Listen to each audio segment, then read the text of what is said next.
We will never go back to the handshake conundrum that compromised the oversight role of the opposition over government in the name of unity. And we are going to demonstrate that it is possible to work with the people who did not vote for you as an opposition, holding government to account, but serve all the people of Kenya without distinction of who voted for which side. That is a possibility. And that is a reality we must live with.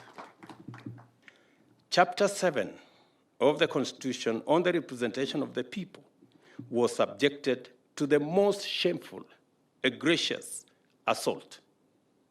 As a result, the nation's legitimate mechanism for constituting parliament and the executive was under serious threat of chaos and paralysis.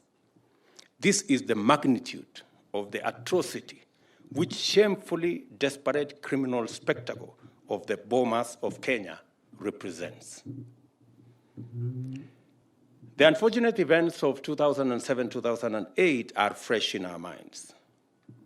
By the time we hauled ourselves out of the abyss that was the 2007 post-election crisis, we had lost thousands of lives, millions of livelihoods. We had lost confidence in our institutions.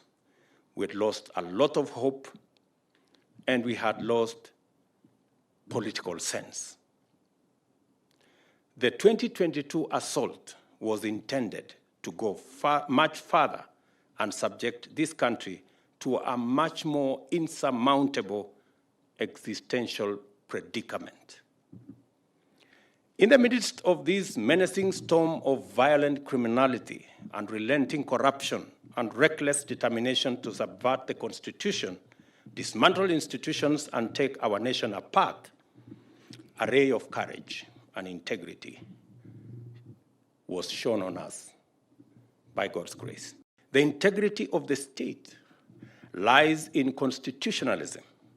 For us to deliver on our commitments and achieve the transformation we envisage, we must recognize that our institutions matter.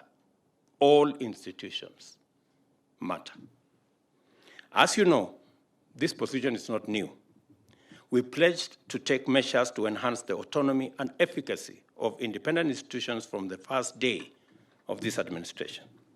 I can confirm to you that shortly after our inauguration, I executed necessary instruments to appoint judges who had waited inordinately, unnecessarily, for long. I also transferred the police budget, which was unnecessarily, unconstitutionally, and illegally in the office of the president. I transferred that budget to the office of the Inspector General and appointed the IG to be the police service accounting officer. The judiciary can bear witness that there has been no attempt whatsoever to capture the judiciary or any of its constituent organizations and departments or any of its officers. We want to strengthen our republic by expanding its economy while enriching its institutions. And I mean all institutions. The institutions of parliament, the institution of the judiciary, the institutions under the Chapter 15 institutions of independent offices and independent commissions. Speaker Kingi, Attorney General, all chairmen and commissioners and your CEOs, ladies and gentlemen.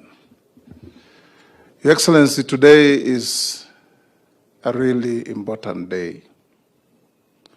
An important day because you've taken it to spare time and appreciate Kenyans who toil and moil in the back rooms to make the wheels turn for this country. We've come here, fellow Kenyans who have been called upon and been given the privilege to serve our country, to appreciate you, to encourage you, and to ensure that you become critical cogs in the wheel that the President is steering and turning to improve our country.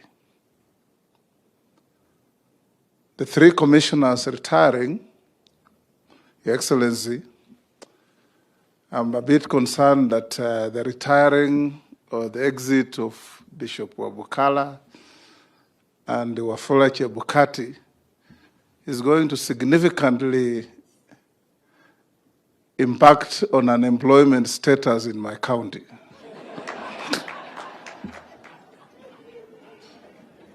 So when we talk of not retiring but moving on, I believe you'll cause them to do so. I've worked with Dr. Keringai. Aaron Cheriot and I were in the Senate Finance and Budget Committee, and we did a wonderful job with you. I have no doubt that the energy, the knowledge, the wit, everything you displayed will still be helpful at a different level. Baba Skofu Wabukala, my village mate, now you'll have a little more time to take care of our souls, and we'll be available for your prayers. You've done a wonderful job.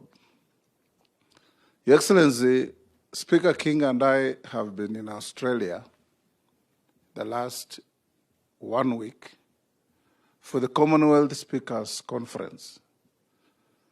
And everybody who spoke, the Indians, the Polynesians, the Melanesians, the Africans, the Caribbeans, were walking to us and saluting King and I in the name of Wafula Chebukati. I told Kingi, every time they salute, just put on a broad smile and take the credit on behalf of Chebukati. Because each one of them was saying, we have read, we saw on CNN, we saw on BBC, we saw on Al Jazeera what happened in Kenya. We salute that man who was the chair of your IBC. So Wakili Chebukati, we stand here to salute you in a very special way, that you stood head and shoulders above the clouds and did a job that many people for a long time will emulate. Because we know we live in a country where many, many people like yourselves with responsibility constantly look over their shoulders to see who is watching before they make decisions. Because we always believe in the fear of the unknown and that there is some big brother somewhere watching. Remember, when I talked to you at some point, I told you, Bwana Chebukati, just bear fidelity to the law, to the Constitution, and to the will of the people of Kenya. And we saw the events that culminated on the 15th of August in Bomas, that you are truly made of steel and you truly stood up above others. Because you and your colleagues, Molo and Professor,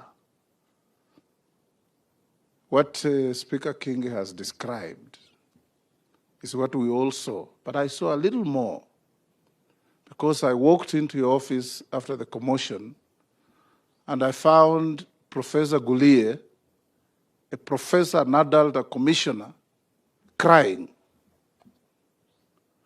with both his legs bleeding profusely, having been viciously physically assaulted on the podium.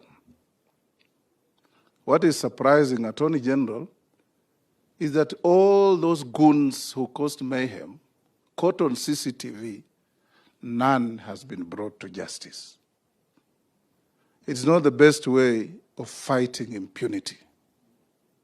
Because we all saw them. We saw who boxed Chebukati. We saw who knocked down Gulia. We saw who tried to snatch the documents from Awiye. That I leave to you. I want to encourage you, Bwana Chebukati, that you've now set the bar very high for many Kenyans who have been called upon to serve.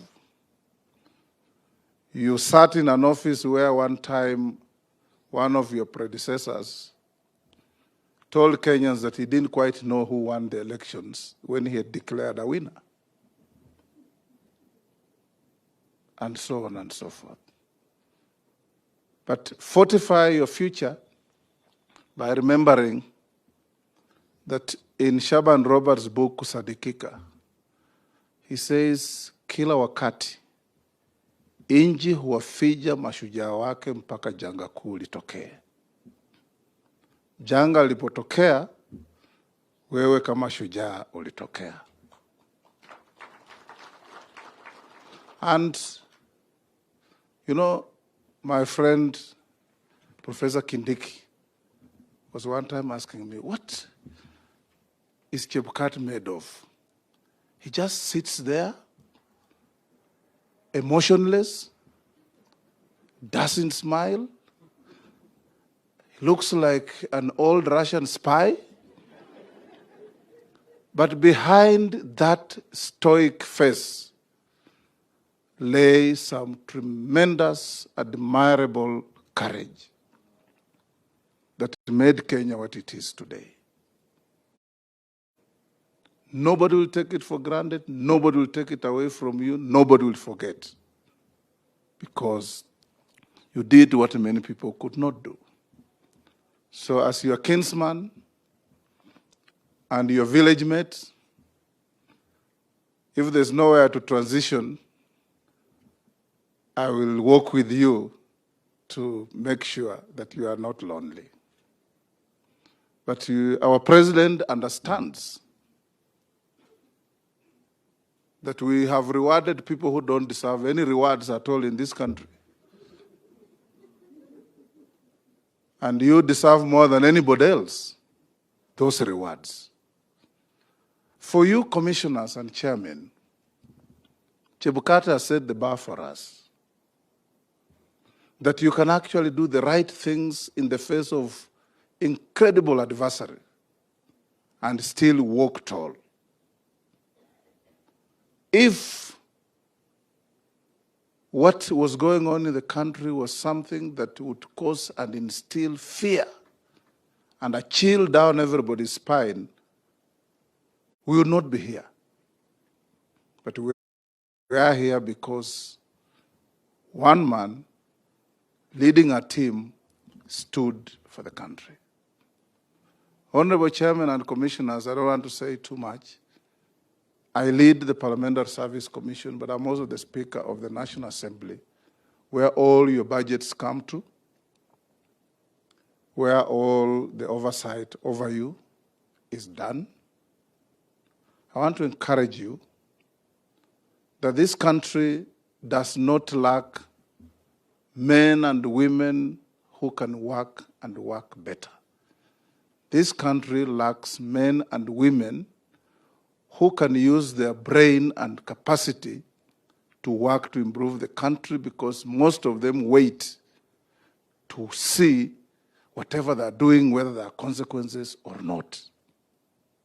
If you do that, then you are in the wrong place at the wrong time for the wrong country. Please style up all of us. Let's make it easy for our president to deal with much bigger issues, because down there, the wheel is turning.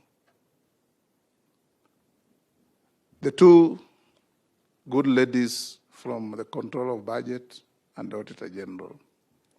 I agree with you, Auditor General. There's so much wastage in the country.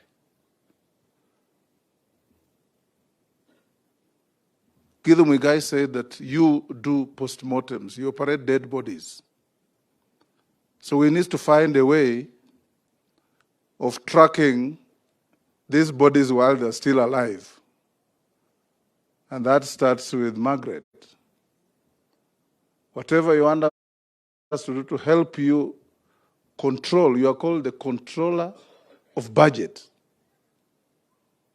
The PFM Act, Your Excellency, says nobody, without exception, should procure any goods or services without an attendant budget. Why do we have pending bills if the law was followed? These are the big questions. When we do the retreat, we will join you.